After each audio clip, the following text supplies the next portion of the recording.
apple tree has given us apples, but mostly enjoyed by the worms. But this year is different. This year we've been getting some fairly good apples. I've dried them and freeze-dried them. And today we're going to do a little taste test and see what the difference is between the two. Well, welcome to Gardening with Granny. And today we're going to talk about apples. I hope that I've been able to transfer the videos from my phone to this all new stuff to me, Anyway, I want to compare dehydrated apples and freeze-dried apples and see what I think is good about either way. There's been a lot of bad talk about freeze dryers, and yeah, they're around like $3,000, and that is pretty much an expensive piece of equipment. But on the other hand, there are people that will have 3 huge freezers to keep their meat. And to me, running a freezer is way more expensive than running a freeze dryer. And the food from the freeze dryer can stay fresh longer, well, fresh in a dried state for longer. Now, it's like comparing apples to oranges, but the big thing that people were saying about was the expense of the freeze dryer, which is basically a one-time expense unless you cost in the electrical, how much electricity you're using. And I know that my freezer, I need one dedicated what do they call it, fuse or circuit for that particular freezer. So if you have 3 freezers, does that mean that you need to have 3 dedicated circuits for those 3 freezers to be safe? And if the electricity goes out, you have to find some way to keep that food frozen, or you've lost the whole batch of whatever is a side of beef or whatever is in that freezer. So, I really feel that it is a shame that such a valuable tool will get badmouthed like that. At any rate, I have a small audience. They probably don't even care. But for those of you who want to know what I feel is the difference between dehydrated food and freeze-dried food, we're going to do the apple test, all right? So these are apples that grew from a Granny Smith tree that is on my property that I bought my husband like 25 years ago. I bought this tree. The trunk was maybe that big around, and we planted it. We named it Jim after a neighbor who passed away from cancer that we really liked. And so anyway, Jim was born in our yard. And it grew, and I had trouble the first year that I got blooms on it. You had to cross-pollinate. We had Empress apples that also grow that we inherited when we moved here. So it was old apples. And so I took a branch from the Empress apple tree and I hand pollinated the apples. Well, I didn't get apples that year. So the next year, I got apples and we were delighted with them. Maybe there were 5 apples on the tree, but we were delighted with them. Well, as things go, we got busy. We grow organically. I try not to spray anything on the trees. I did use an oil spray that they recommend that you do late winter, early spring before the buds come out. And so I sprayed that. Now, the tree wasn't very big at this point. Well, eventually the tree got too big. I didn't know anything about pruning it, how to actually take care of it. And so the tree got enormous. And unfortunately, the worms came. We're in Michigan.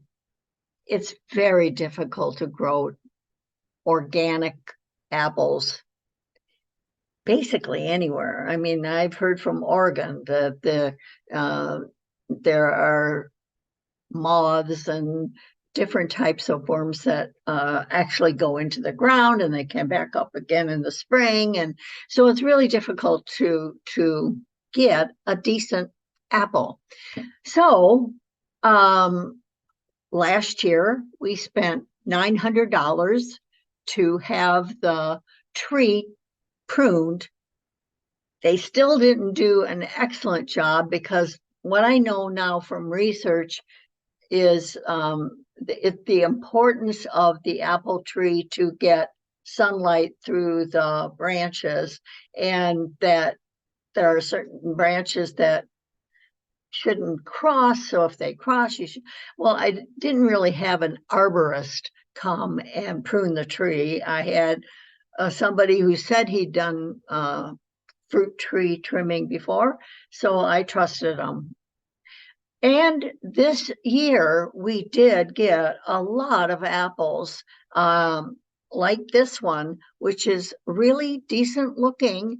And I would say maybe we got up to 10% apples that look like this.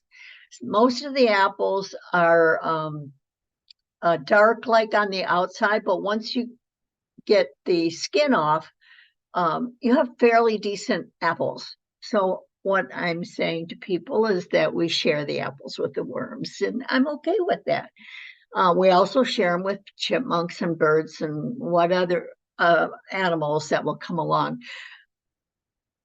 About 10 years ago, I actually saw deer come up and eat those apples. Now, I haven't seen deer that close to the house since, but it was an unusual sight to see. And so when the apples are left on the tree, oftentimes the snow will come and the apples are available to anybody who wants them. They do make a mess when they fall, and they fall, don't sit underneath an apple tree is a real thing, it's like before you know it. So anyway, we have 2 jars here. One is the freeze-dried and one is the dehydrated. And basically, to me, dehydrated fruit is on the leathery side. You can never get it totally dry. I like to keep these packets, they're called dry to dry. And if you put them in your dried food, it keeps the moisture out. Now, there are some people that will use oxygen absorbers, and that pulls the oxygen out of the jar. I haven't been that successful on something that I want to use on maybe not day to day, but at least a weekly basis that I want to dip into. And I've also done food saving where I've taken the oxygen out of the jar. It's still somewhat if there's moisture in the product, it still seems to not dry the product as well as I'd like. So that's why I use dry to dry. So this one snaps pretty good. Totally dry. There's a burst of flavor. And as my saliva softens it, it's really delightful. It just bursts with flavor. And I can tell by the crispness that this is the freeze-dried. So now we're going to open, which I also have dry to dry in it. Still snaps.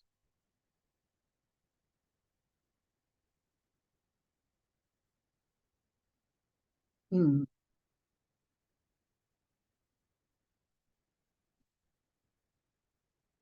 This is the freeze-dried. This was dehydrated. The reason I can tell is that this doesn't stay, the tissues don't stay together, that it, in my mouth, wants to turn to powder. Let me try another one just in case. Snap is great. Taste is amazing. But it does turn immediately into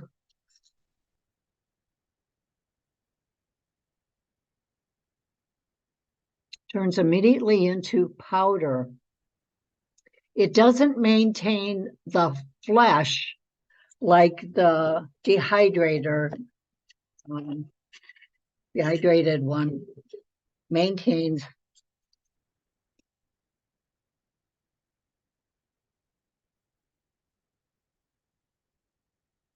There's a lot more chew to this. I don't know which one I like best.